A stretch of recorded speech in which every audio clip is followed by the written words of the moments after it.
إن الحمد لله نحمده ونستعينه ونستغفره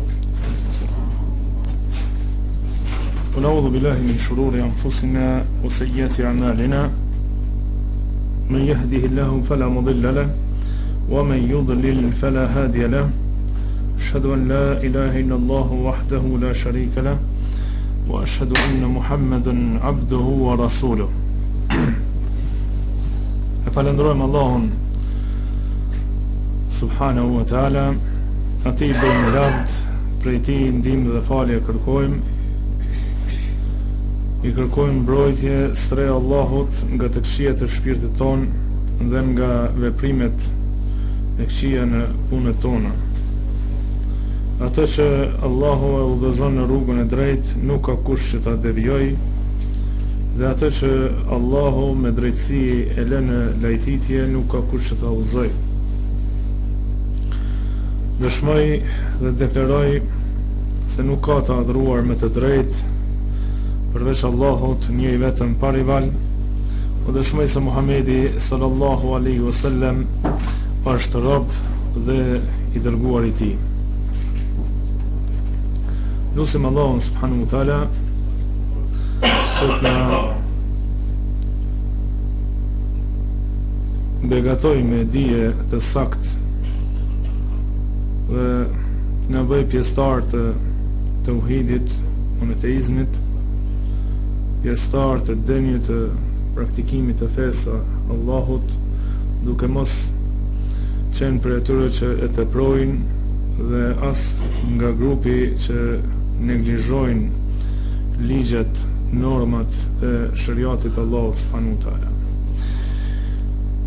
Dëgjues të çmuar, sonte me vullnetin e Allahut të lartësuar do të shoqërohemi me temën kujdes nga ekstremizmi në fe.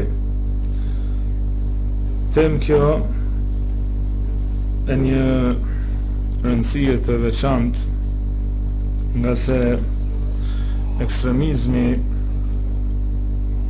nuk është një dokuri, një fenomen që ka dalë në skenë në ndonjë shoqëri prej shoqërive të popujve të ndryshëm në këtë kohë, por se ekstremizmi ka shoqëruar njerëzimin që nga hershmëria dhe kësaj smundje ideologjike nuk i ka shpëtuar as ummeti më i mirë, pra kombi musliman. Zaten shfaqja e ekstremizmit në këtë ummet ka rezultuar me paraqitjen e fraksionit të parë të rrezikshëm që në literaturën e shkencës islame mbi fraksionet quhet me emrin Khawarijët. E me pas po ashtu ka vazhduar edhe me shfaqjen e sekteve tjera, siç janë Murxhiat, Kaderit, Xheberit, Sufit e kështu me radhë. Robert e Allahut, Zoti i gjithë pushtetshëm na ka ndaluar ekstremizmin në fe, duke na paralajmëruar me një paralajmërim të rrept dhe paralajmërimet që janë të artikuluara me fjalë që shprehin rreptësinë. Kjo rezulton me mesazhin se ai që ka mendje të ndritur, logjik të shëndosh, duhet ta zgjoj ndërgjegjen e tij, vigjilencën e tij për të kuptuar paralajmërimin hynor në lidhje me këtë ndalesë, pra ekstremizmin. Këtë i lartësuari Allah e bëri për të na ruajtur nga çoroditja e personalitetit religjioz, për të mos e baltosur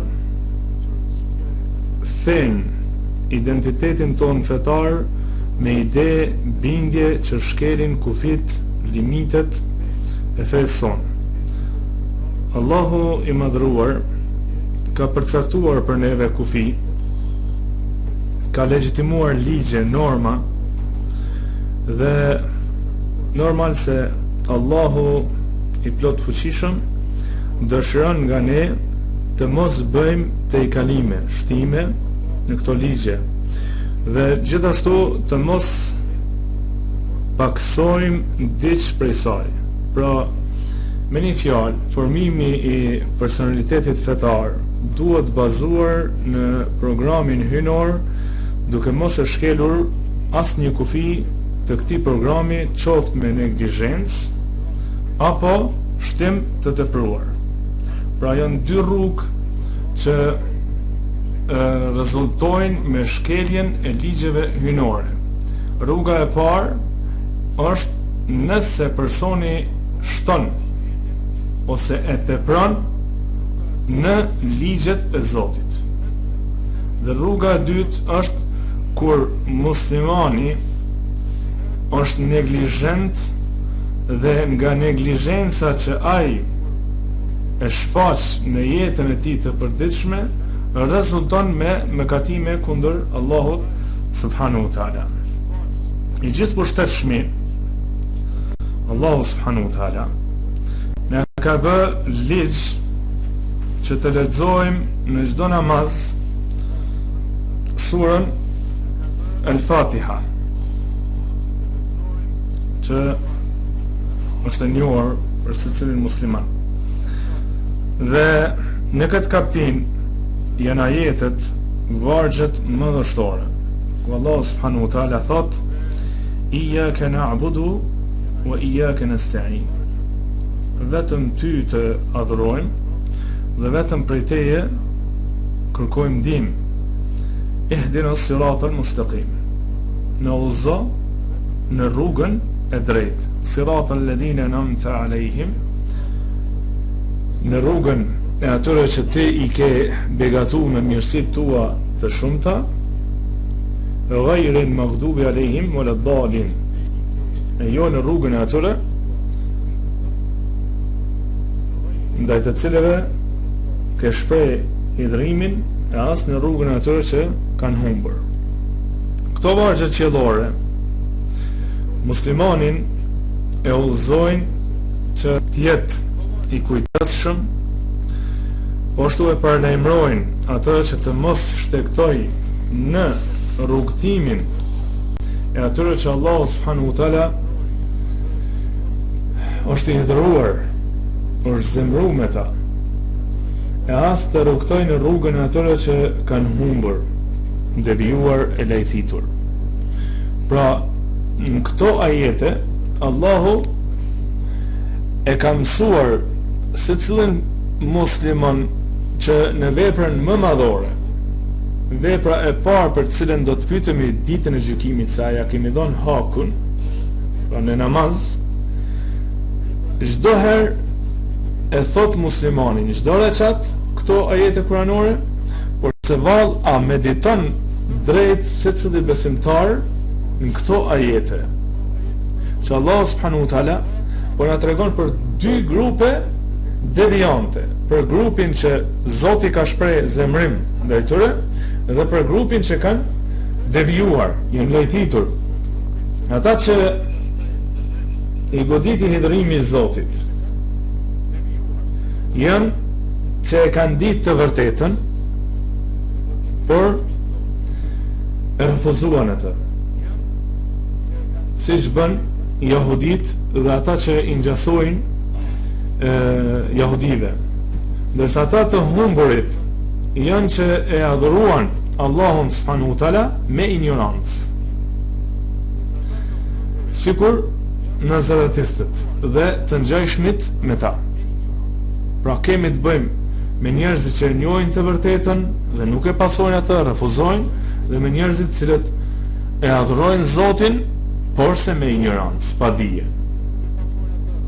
Dhe ky është një mesazh i qartë se Zoti dëshiron një rob me dije, një rob i cili jetën e tij e kalon deri në vdekje duke fituar çdo herë një hori sakt në programin qiellor, pra në Kur'anin dhe Sunetin e Rasulullahit alayhi salatu wassalam.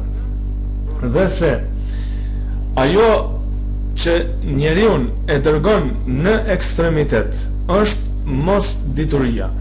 Pra aty ku nuk ka dije të shëndosh, aty do të shfaqen edhe smundje logjike. Në mesin e tyre ekstremizmi. Andaj vëllezër të nderuar, Allahu i gjithditur, i thtarët e librit i ka mësuar në shpalljet e mëhershme. Dhe mu këta i tharë të librit i ka ndaluar nga ekstremizmi në fe. Pra i tharët e librit janë jehudit dhe nasarat. Dhe kjo ndalesë hynore për i tharët e librit nuk është e veçantë vetëm për ta, por se kjo ndalesë është e përgjithshme për ata dhe për çdo kë që vjen pas tyre. Allahu i madhruar thot: "Ya ahlal kitab", o i tharë të librit. Pra Allahu subhanahu wa taala në këtë ajet kuranor ka startuar duke u drejtuar i tharëve të librit me fjalët la taghlu fi dinikum, mos e teproni, mos tregoni dhe mos shpashni ekstremitet në fen tuaj, wala taqulu ala Allahi illa al-haq, dhe mos thuani për Allahun vetëm se të vërtetën. Pra mos me thonë diçka për Zotin çka atë nuk e ka thonë Allahu dhe nuk ka thonë leje. Që kanë thonë jahudit, Uzeiri është djali i Zotit, apo nasarat që kanë thonë Isa alayhi salatu wassalam është djali i Zotit, apo dhe Zot, runa Zot. Këto janë fjalë që me to është shpreh ekstremiteti, janë kaluar kufit që i ka përcaktuar Allahu subhanahu wa taala. I dërguari i Allahut sallallahu alaihi ka përlajmëruar dhe ka tërhequr vërejtjen nga ekstremizmi në fe. Edhe atë në hadithe të shumta. Për me të njohurave është thënia e bekuar e tij alayhi salatu wassalam, e treguar nga Abdullah ibn Abbasi radhiyallahu ta'ala anhuma, ku thot pejgamberi alayhi salatu wassalam: "Iyyakum wal ghuluwa fi d-din", keni kujdes e ruhuni nga ekstremiteti në fe. Fa innama ahlaka man kana qablakum al-ghuluw fi d-din. Vërtet para juve janë shkatruar ata që kanë bë ekstremitet në fe. Gjithashtu ka thënë sallallahu alaihi wasallam: "Halakal mutanatti'un", 3 herë janë shkatruar ekstremistët. Këtë shprehje ka përdorur 3 herë, jo një herë, 3 herë. Dhe kjo për të vulkanizuat vigjilencën që muslimani me qenë i kujdesshëm dhe më rujt prej ekstremitetit. Janë shkatruar ekstremistët. Janë shkatruar ekstremistët, janë shkatruar ekstremistët. Pra 3 herë. Për të treguar rrezikun nga ekstremizmi në fe. Ne muslimanët, ata që kanë thonë shahadetin, fjalën la ilaha illallah Muhammadur Rasulullah, jemi umet mesatar. Allah subhanahu wa taala e ka quajtur umet mesatar.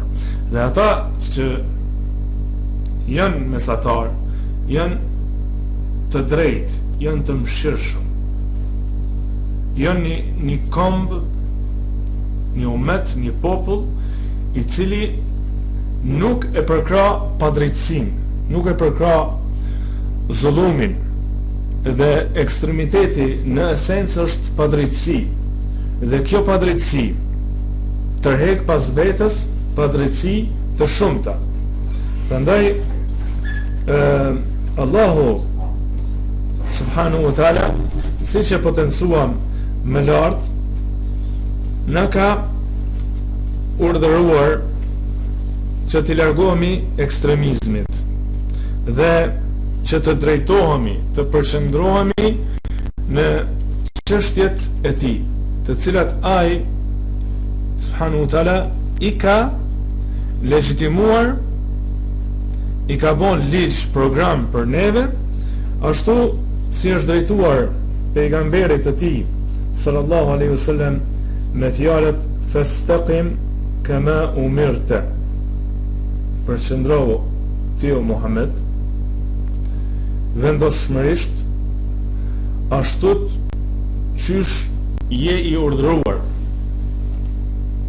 Shkoni pra Allah subhanahu wa taala pejgamberit ton, njeriu më të dashur për neve, i është drejtuar me fjalët përqendrohu vendosshmërisht në fe, në çështjet për të cilat je obliguar, dhe ka vazhduar wa man taba ma'aka wala tatghaw, si dhe ata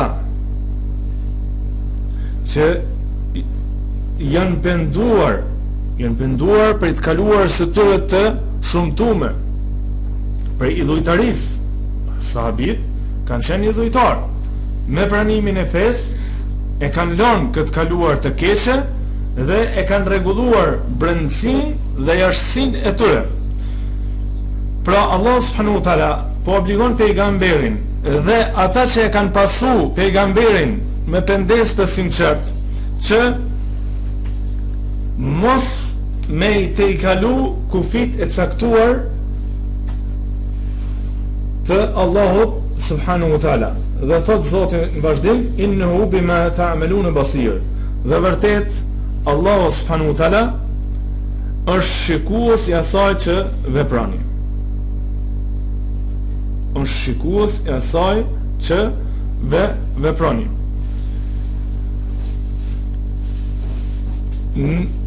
Pra muslimani, nëse mediton drejt me fuqinë e logjikës së shëndosh në historinë, rrëfimin e 3 personave të cilët erdhën tek gratë e pejgamberit sallallahu alaihi wasallam dhe i pyetën ato për ibadetin e të dërguarit të Allahut alaihi salatu wassalam, se çysh pejgamberi e adhuron Allah, çysh Resulullah sallallahu alaihi wasallam e ka kalu jetën e tij, si e kalon për ditëshmërinë e tij. Dhe kur e kanë marrë përgjigjen, janë njoftuar me jetën e pejgamberit alayhi salatu wassalam. Njëri prej këtyre personave tha asumu wala uftir, unë do të agjeroj tërë kohën edhe nuk kam e prish asnjë ditë, çdo herë do të jem agjerueshëm. Tjetri tha aqumu al-layl wala anam, unë do të ngrihem natën edhe s'kam me flal, vetëm do të falem. Dhe i treti i fundit tha la atazawwaju an-nisa, unë nuk do të martoj asnjë grua, do të jem murg, i pamartuar. Kur erdhi pejgamberi sallallahu alaihi wasallam, u informua se çfarë than ata 3,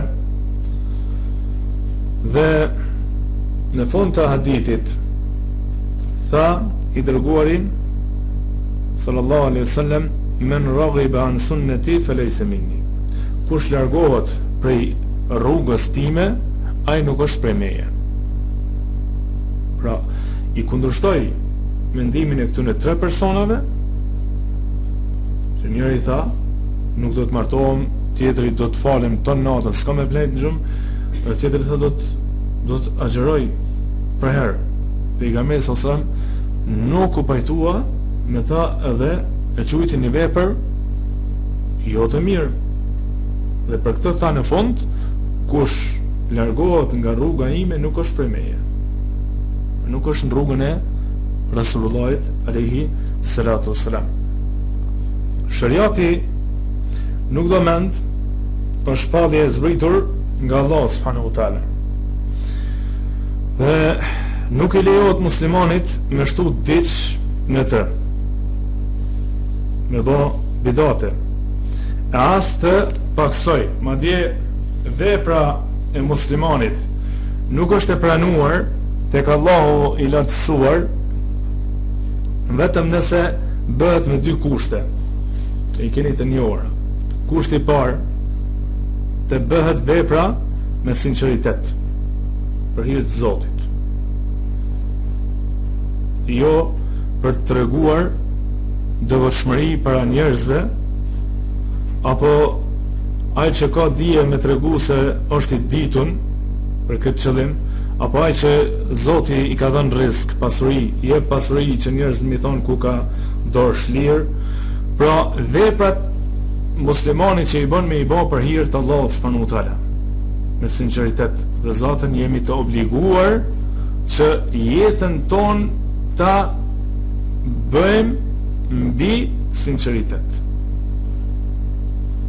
dhe larg sypatësisë dhe hipokrizisë. Wa ma umiru illa liya'budullaha mukhlisina lahu ad-din. Ata, pra thot Allahu, nuk janë të obliguar për tjetër vetëm që ta adhurojnë Allahun sinqerisht.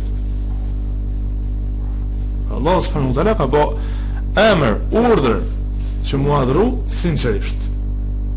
Dhe kushti i dytë është që vepra duhet bëhet duke u pasuar pejgamberi sallallahu alaihi wasallam. Shëmbëltyra jona me qenë personaliteti i Rasulullahit alayhi salatu wasalam, ashtu siç është treguar në hadithin e Aishës radhiyallahu ta'ala anha, ku pejgamberi sallallahu alaihi wasallam ka thënë: "Men amila amalan laysa alayhi amruna fa huwa raddun."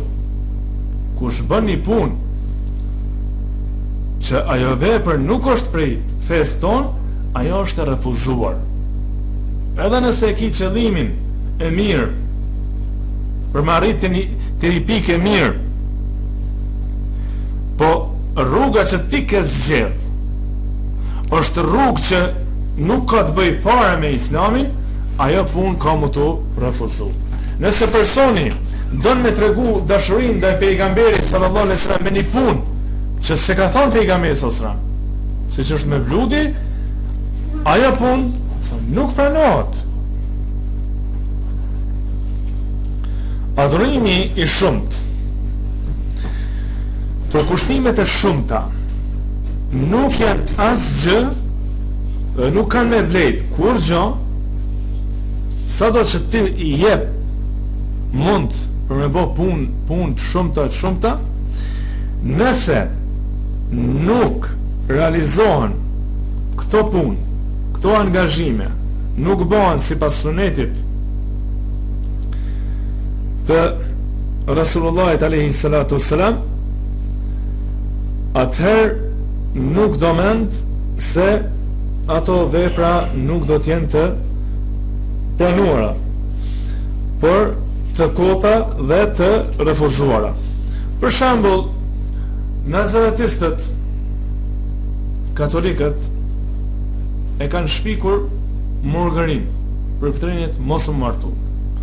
Dhe nëse i pyet pse nuk martohen, cili ishte qëllimi që lindi ky bidat, kjo risi në fenë e tyre, fenë katolike, që për ftrenit të mos martohen,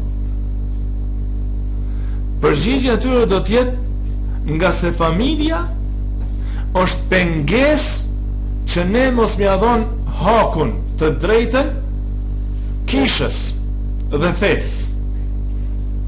dhe për qëllimi jon është i mirë. Pra, nuk kemi të lashëm me gru, me fëmijë, dhe gjithë potenciali ynë i mbrëmshëm, e tërë fuqia jonë shpirtërore, intelektuale, do të jetë në shërbim të fesë. Dhe ky bidat i shumtuar i tyre është ajo që nuk ka thënë Allahu subhanahu wa taala. Dhe këtë bidat të keq, murgërin, e kanë edhe bekteshjanët pa besimtarë. Edhe ata nuk martohen. Dhe kjo tregon se bekteshizmi nuk ka asgjë të përbashkët me Islamin. Është një ideologji që kundërshton Islamin në fundamentet e tij, në bazat e tij. Dëshira jonë është që muslimani pashtu të meditoj me një analizë të thukt në rrëfimet për Khawarijët, të cilat janë treguar në sunetin e të dërguarit të Allahut sallallahu alaihi wasallam. Kjo për të ditur bindshëm, me një dije të sigurt se ai i cili adhuron Allahun subhanahu wa taala jo sipas udhëzimit të pejgamberit sallallahu alaihi wasallam, nuk do men se vepra, puna e tij është e kotë. Dhe dihet se Khawarijët kanë tejkaluar në ekstremitetin e tyre nga frika që kanë pas dhe Allahu subhanahu wa taala. Dhe keni ndëgjuar se ahli sunneti e adhuron Allahun subhanahu wa taala me frikë, me shpresë dhe dashuri. Murxhiat e adhurojnë Allahun me shpresë. Sufit e mbrapsht e adhurojnë Allahun me dashuri, ndërsa Khawarijët e adhurojnë Allahun me frikë. Frika që kanë këta ndaj Zotit, një frikë që nuk e kërkon Zoti nga robi, ka bo që ata me të i kalu në ekstremitet dhe me bo ibadet, adhurime të shumta. Andaj ai mos të mashtrohet. Pra muslimani nuk guxon të mashtrohet, nuk guxon të trahtohet me ibadetin e Khawarijut, sado që ai është i përkushtuar në shfaqjen e fetarizmit dhe adhurimit. Ndodh që një person i cili pason shfaq jetën e tij fetare me një ekstremitet të papar, ndodh që namazi i tij të jetë i mrekullueshëm. Agjërimin që e bën gjatë muajit të Ramazanit e shën një person i cili largohet prej jetës së përditshme, këshyr sa më tepër ditën në Ramazan ta kaloj duke u përkushtuar në ibadete të ndryshme. Pra veprat e këtij personi nuk duhet ta mashtrojnë dhe nuk duhet muslimanit të trahtohet nga veprimtaria e këtij personi që i takon fraksionit të Khawarijve. Dhe normal se keni ndëgjuar hadithin ku tregohet se do të dalë një popull që do të jenë adhurues, do të jenë fetar të mëdhaj, derisa do të habiteni me ta, dhe ajo që është thënë për këta njerëz që janë përshkruar me një jetë me fetare të bujshme, çfarë ka thënë pejgamberi sallallahu alaihi wasallam në fund lidhje me këtë grup njerëzish, yamrukuna min ad-dini kama yamruku as-sammu min ar-riya. Pra do të dalin prej fesë, do të largohen prej fesë, ashtu që është del shtiza prej shigjetës. Qashtu shpejt kanë me dalë. E këpo shigjeta kur të gjun plumbin e vetë, shpejt e gjuan. Me një shpejtësi do të dalin prej fesë. Dhe pse janë të devijuar ky grup? Pra dalën nga rruga e vërtet, nga se kanë bërë ibadete, adhurime, jo sipas udhëzimit pejgamberik. Dhe Allah subhanahu wa taala lidhe me njerëz të tillë thot: wa dallu kathiran wa dallu an sawa'i sabil. Pra që ka shkaktuar humbje, që ka shkaktuar këta persona humbjen e shumë njerëzve të tjerë dhe u larguan në tërësi nga rruga e drejtë. Pra këta njerëz janë larguar prej rrugës së vërtet me ekstremizmin që kanë tregu në fe. Njëri prej këtyre personave, sa ishte gjallë pejgamberi alayhi salatu wassalam, i është drejtu me fjalët: "I'dil ya Muhammed", bënu i drejt, shfaq drejtësi o Muhammed. Shko me çfarë edukate, i është drejtu Resulullahit alayhi salatu wassalam: "Bëhu i drejt o Muhammed". Dhe as nuk i është drejtuar, se nga edukata e muslimanit është që pejgamberit alayhis salam as më drejtu në emër. Po, mi thon pejgamber, nebi, rasul, në ato që e ka thirr Allahu subhanahu wa taala. Pra, dhe ky person ku është drejtu kështu pejgamberit alayhis salatu wassalam, ai ka thon: "Wailek", ruju, ke kujdes. Men ya'dilu idha lam a'dil, kush mundet më thoni drejt kur unë nuk jam? Subhanallah. Pejgamberi sallallahu alajhi wasallam ka dhënë një përgjigje formë të pyetjes. Ai që e don pejgamberin sallallahu alajhi wasallam dyshon drejtsinë e tij, dhe nëse nuk është Resulullah alayhi wasallam person i drejt, kush mundet më thon tjetër? Nuk ka person tjetër. Nëse nuk ka qenë i drejt pejgamberi sallallahu alajhi wasallam, atëherë drejtësi nuk do të ketë.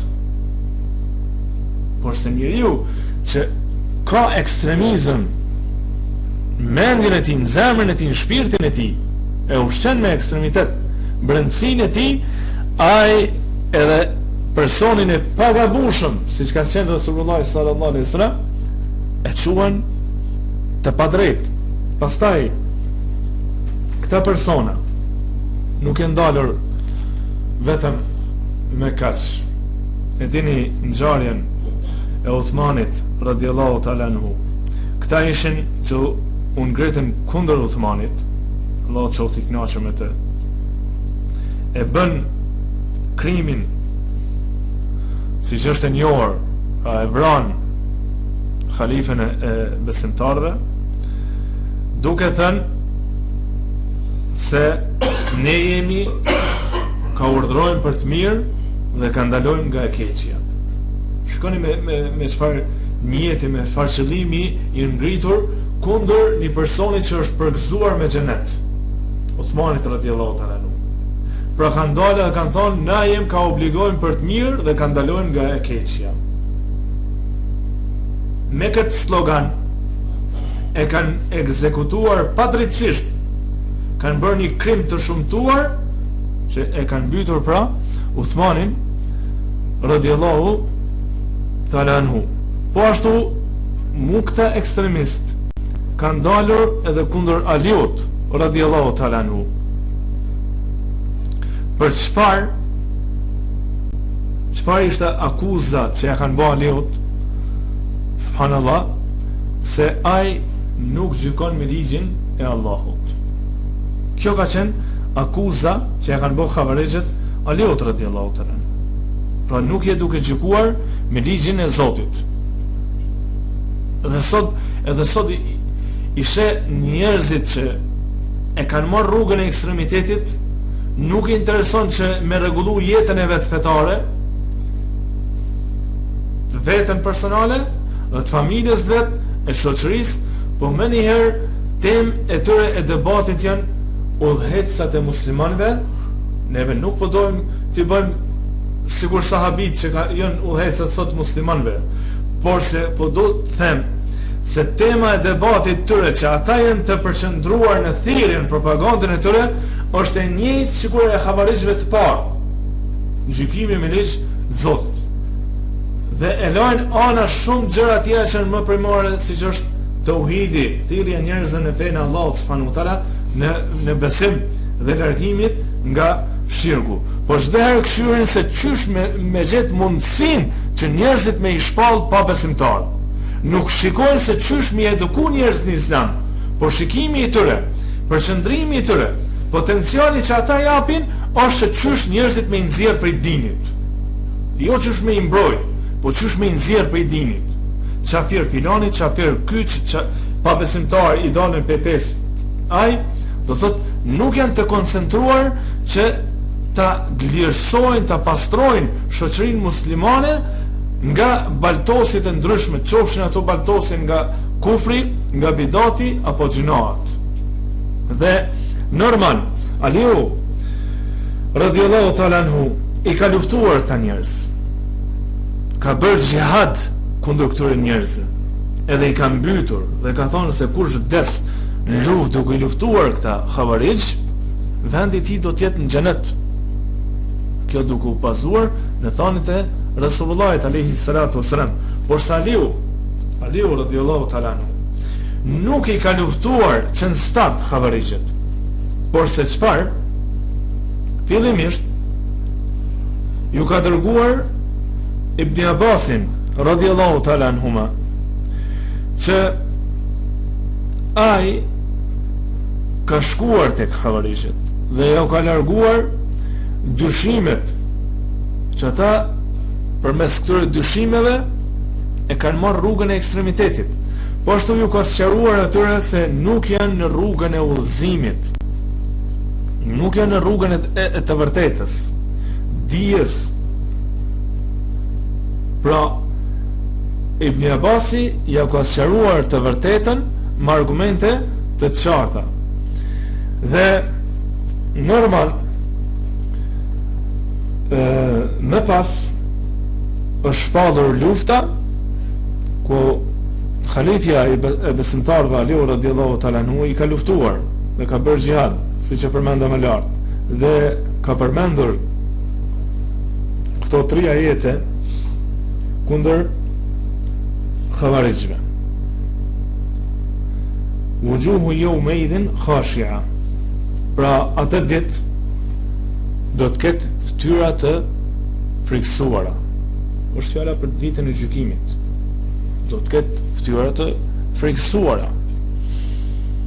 Amilatun nasiba.